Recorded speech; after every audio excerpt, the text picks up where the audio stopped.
नमस्कार, मेरा नाम डॉक्टर अवंती कालबांडे है। मैं शालिनी ताई मेघे हॉस्पिटल में नन्हे कदम आईवीएफ सेंटर की आईवीएफ इंचार्ज के पद पे हूँ। आज मैं आप सबका स्वागत करती हूँ और आज हम ये इनफर्टिलिटी सीरीज़ की शुरुआत करने जा रहे हैं।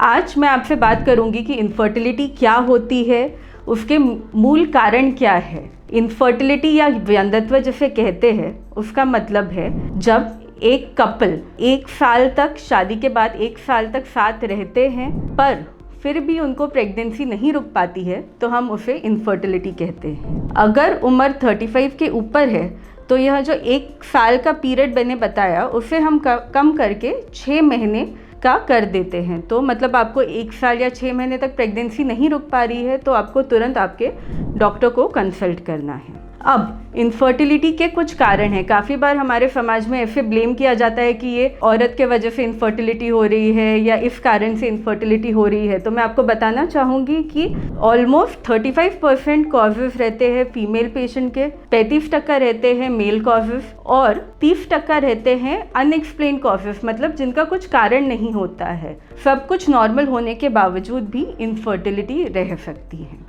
अब हम कुछ मुख्य कारण का डिस्कशन करेंगे। सबसे पहला है कि फर्टाइल विंडो।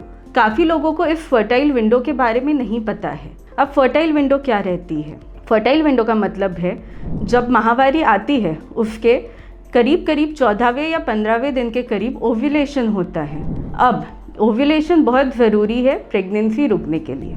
इस ओव्यूलेशन के 5 दिन पहले और 1 दिन के बाद में हम इस विंडो को फर्टाइल विंडो कहते हैं। मतलब इस दौरान प्रेगनेंसी रुकने के सबसे ज़्यादा चांसेस रहते हैं और कपल का साथ में संबंध रखना बहुत ज़रूरी है इन दिनों में। मतलब माहवारी के 10वें दिन से माहवारी के 16वें दिन में ये टाइम पीरियड बहुत ज़रूरी रहता है और इसे हम फर्टाइल विंडो कहते हैं। अब हम इस फर्टाइल विंडो की कॉन्सेप्ट को तो समझ चुके हैं। अब बढ़ते हैं अगले भाग के तरफ। अब फीमेल रिप्रोडक्टिव सिस्टम में 3 महत्वपूर्ण भाग रहते हैं। एक रहता है अंडाशय, दूसरा रहता है फैलोपियन ट्यूब्स और तीसरा रहता है गर्भाशय। इन तीनों के प्रॉब्लम्स की वजह से भी इनफर्टिलिटी रह सकती है फीमेल पेशेंट्स में। अब अंडाशय, अब जब हम अंडाशय की बात करते हैं तो सबसे इम्पॉर्टेंट चीज़ आती है ओव्यूलेशन।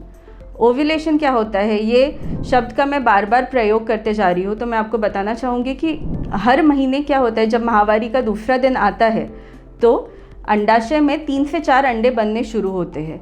धीरे धीरे इसमें से एक अंडा बड़ा होता है, करीब 14वें या 15वें दिन के करीब वो अंडा फूट के फैलोपियन ट्यूब नाम की जो नसें रहती है उसमें चला जाता है, जहाँ पे शुक्राणु के साथ मेल होके वो भ्रूण तैयार होता है, मतलब बच्चे के शुरुआत के दिन। अब ये जो अंडा फूट के ट्यूब में जाने का प्रोसेस रहता है इसको हम ओव्यूलेशन कहते हैं। अब आप समझ सकते हैं कि ओव्यूलेशन कितना महत्वपूर्ण है पूरा प्रेगनेंसी रुकने में। कुछ कारण ऐसे होते हैं जिस वजह से ओव्यूलेशन नहीं हो पाता है और वो इनफर्टिलिटी के मुख्य कारण हैं, जैसे कि हार्मोनल चेंजेस। काफ़ी बार शरीर के बाकी हार्मोन्स जैसे थायराइड हार्मोन के कम या ज़्यादा होने की वजह से भी प्रेगनेंसी नहीं रुक पाती। दूसरा महत्वपूर्ण कारण है कि ओव्यूलेशन ही नहीं हो पाता है पीसीओडी के वजह से। आजकल आपने बहुत सुना होगा कि इसको पीसीओडी है, यंग लड़कियों में पीसीओडी पाया जा रहा है। अब पीसीओडी का कारण क्या है? हमारी जो बदलती लाइफस्टाइल है, स्ट्रेस हो रहा है, खाना है जो अनहेल्दी फूड खा रहे हैं, जंक फूड खा रहे हैं, उसके वजह से पीसीओडी का जो रेट है वो बढ़ता जा रहा है और पीसीओडी एक मुख्य कारण है कि इनफर्टिलिटी होती है। अब पीसीओडी के दौरान अंडाशय में सूजन आ जाती है। जैसे मैंने आपको पहले बताया था कि नॉर्मली 3 से 4 अंडे बनते हैं, पीसीओडी में अंडाशय में सूजन आने की वजह से कम 10 से 12 अंडे बन जाते हैं, पर कोई भी अंडा इतना मैच्योर नहीं हो पाता है कि वो फूट के ट्यूब में चला जाए। मतलब ओव्यूलेशन नहीं हो रहा है, इसके वजह से प्रेगनेंसी नहीं रुक पा रही है। इसके अलावा जो पीसीओडी है उसमें क्या हो जाता है, शरीर में एक मेल हार्मोन है टेस्टोस्टेरोन, वो बढ़ जाता है, जिस वजह से भी प्रेगनेंसी बराबर से नहीं रुक पाती है क्योंकि ओव्यूलेशन नहीं हो पाता है। तीसरा कारण है डिक्रीज्ड ओवेरियन रिजर्व, मतलब अंडों की मात्रा कम हो जाना। जैसे जैसे फीमेल की एज बढ़ती है, मतलब 35 साल के ऊपर जैसे एज बढ़ते जाती है, अंडाशय में अंडों की मात्रा कम होती रहती है और इसे हम डिक्रीज्ड ओवेरियन रिजर्व कहते हैं। इसके वजह से बराबर तरीके से ओव्यूलेशन नहीं हो पाता है। इन कुछ कारणों के वजह से काफ़ी बार फीमेल पेशेंट में प्रेगनेंसी नहीं रुक पाती है। अब हमने अंडाशय का तो देख लिया, अब चलते हैं ट्यूब्स के तरफ। अब जो फैलोपियन ट्यूब रहती है वो अंडाशय और गर्भाशय के बीच में एक कनेक्शन की तरह होती है। काफ़ी बार इस ट्यूब के ब्लॉकेज के वजह से भी प्रेगनेंसी नहीं रुक पाती है। अब ट्यूब में ब्लॉकेज के काफ़ी कारण हो सकते हैं, जैसे बार बार सफ़ेद पानी जाना, पेल्विक इन्फेक्शन जिसे हम PID कहते हैं वो होना, या पहले कभी TB हो जाना जिसके वजह से ट्यूब्स में ब्लॉकेज हो जाता है और प्रेगनेंसी नहीं रुक पाती। अब हमने ट्यूब की प्रॉब्लम तो समझ ली है, अब बढ़ते हैं गर्भाशय की बीमारियों की तरफ। गर्भाशय जो है वो सबसे महत्वपूर्ण भाग रहता है फीमेल रिप्रोडक्टिव सिस्टम का। इसमें कुछ प्रॉब्लम्स होते हैं जिसके वजह से प्रेगनेंसी, मेनली इम्प्लांटेशन मतलब जो भ्रूण आके चिपकता है वो प्रक्रिया बराबर से नहीं हो पाती है।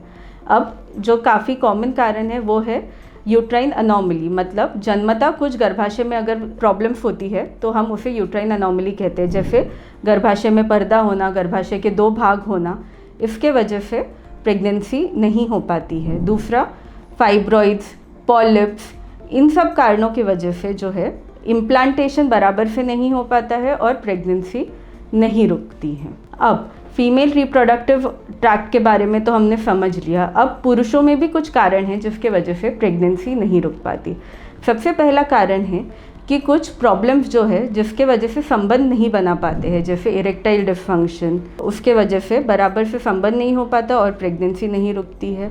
दूसरा, जो शुक्राणु होते हैं उनमें कुछ तकलीफ़ें होती हैं, जैसे शुक्राणु की मात्रा कम हो जाना, शुक्राणु की ऊपर जाने की क्षमता कम हो जाना, या उनमें मॉर्फोलॉजिकल डिफेक्ट्स होते हैं, मतलब वो एबनॉर्मल होते हैं, जिसके वजह से भी बराबर से प्रेगनेंसी नहीं रुक पाती है, या अगर रुकती है तो काफ़ी बार मिसकैरेज के चांसेस भी बढ़ जाते हैं। अब इसके काफ़ी कारण हो सकते हैं, जैसे कि स्मोकिंग होना, सिगरेट पीना, या तंबाकू उसका सेवन करना, खर्रा तंबाकू जो काफ़ी कॉमनली ये विदर्भ रीजन में पाया जाता है, उसके वजह से इनफर्टिलिटी आजकल बहुत बढ़ते जा रही है।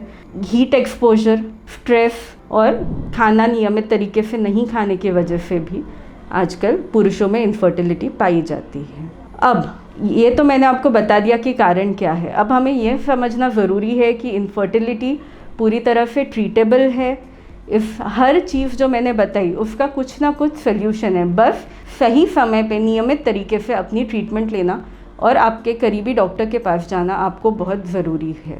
हमारे यहाँ पे नन्हे कदम IVF सेंटर में हमने सारे प्रकार की ट्रीटमेंट शुरू की है, जैसे हम नॉर्मल ट्रीटमेंट देते हैं या IUI, IVF, यह सारी ट्रीटमेंट कम से कम शुल्क में उपलब्ध है। अगर आपको ये वीडियो अच्छा लगा हो तो मैं आपको रिक्वेस्ट करूँगी कि प्लीज़ इसको शेयर कीजिए जिन कपल्स को ज़रूरत है, आपके आसपास में या आपके नेबर्स, आपके रिलेटिव्स में आपको मिलते हैं।